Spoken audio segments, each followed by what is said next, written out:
नमस्कार। आज हम एक बेहद रोचक और सांस्कृतिक रूप से महत्वपूर्ण विषय पर चर्चा करने जा रहे हैं, देवी दुर्गा की सवारी। आमतौर पर हम देवी दुर्गा को उनके वाहन यानी उनके वाहन एक शक्तिशाली शेर पर सवार देखते हैं।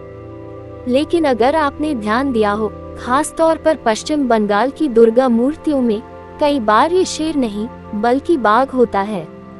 आज के इस एपिसोड में हम यही जानेंगे कि आखिर ऐसा क्यों है और इसके पीछे की ऐतिहासिक, सांस्कृतिक और प्रतीकात्मक कहानियां क्या हैं। सबसे पहले ये समझना जरूरी है कि देवी दुर्गा का वाहन शेर या बाघ क्यों है।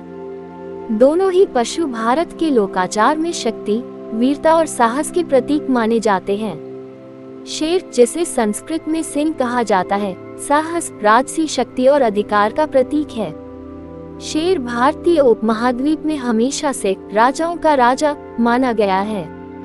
पुराणों में जब देवी दुर्गा महिषासुर का वध करती हैं, तब वह एक शेर पर सवार होती हैं। ये शेर न केवल उनके बाहरी शक्ति का प्रतीक है बल्कि उनके आंतरिक आत्मविश्वास का भी। बाघ, जिसे संस्कृत में व्याघ्र कहा जाता है, भी बल, धैर्य और जंगली शक्ति का प्रतीक है। बंगाल की सांस्कृतिक भूमि में बाघ का विशेष महत्व है, क्योंकि बंगाल के सुंदरबन क्षेत्र में रॉयल बंगाल टाइगर का प्रभुत्व है।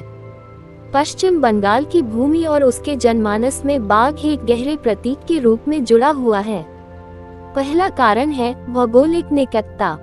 सुंदरबन विश्व का सबसे बड़ा मैंग्रोव वन है और यहाँ बाघों की घनी आबादी है। यहाँ रहने वाले लोगों के लिए बाघ कोई दूर की चीज नहीं बल्कि एक जीवंत वास्तविकता है। सुंदरबन की लोक कथाओं और देवी पूजा में बाघ को बहुत महत्वपूर्ण स्थान दिया गया है। दूसरा कारण स्थानीय देवता बोनबिबी और दक्षिण राय। सुंदरबन के लोगों द्वारा पूजे जाने वाले इन लोक देवताओं की कथाओं में बाघ एक महत्वपूर्ण भूमिका निभाता है। बाघ यहाँ जंगल की शक्ति, भय और सम्मान का प्रतीक है। तीसरा कारण ब्रिटिश औपनिवेशिक काल। ब्रिटिश काल में जब बाघों के शिकार को लेकर बंगाल में चर्चा बढ़ी, तब बाघ एक तरह से बंगाली पहचान का भी प्रतीक बन गया। इसलिए बंगाल में देवी दुर्गा की मूर्तियों में कई बार बाघ को वाहन के रूप में दिखाया जाने लगा। ये स्थानीय सांस्कृतिक पहचान और भूगोल का सम्मान भी है।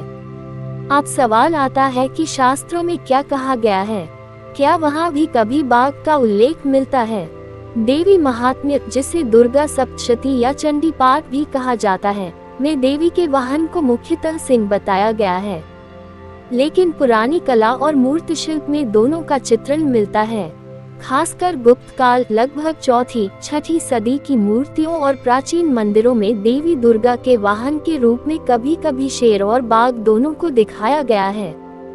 कई बार कलाकारों ने इन दोनों जानवरों के मिश्रण जैसा स्वरूप भी बना दिया है, ताकि प्रतीकात्मकता बनी रहे और स्थानीय कल्पना के अनुसार समायोजन हो सके। आज जब दुर्गा पूजा के दौरान मूर्तिकार प्रतिमा बनाते हैं, तो वे दो चीजों को ध्यान में रखते हैं, धार्मिक शास्त्र और स्थानीय सांस्कृतिक भावना। पश्चिम बंगाल में बाघ के प्रतीकात्मक महत्व को देखते हुए मूर्तिकार कभी कभी शेर और बाघ के लक्षणों को मिलाकर एक हाइब्रिड वाहन गढ़ते हैं।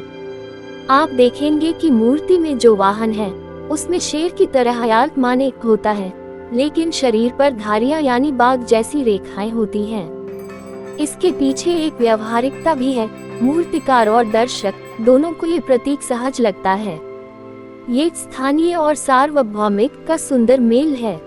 आधुनिक दृष्टि से देखें तो देवी दुर्गा का वाहन, चाहे वह शेर हो या बाघ, शक्ति, साहस और बुराई पर विजय का प्रतीक है।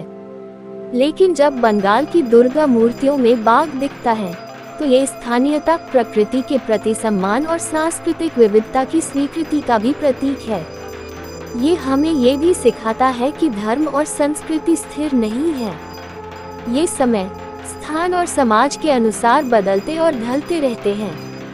देवी दुर्गा की मूर्ति में बाघ को देखकर हम समझ सकते हैं कि परंपरा में नवाचार कैसे संभव है, बगैर मूल भावना को छोड़े।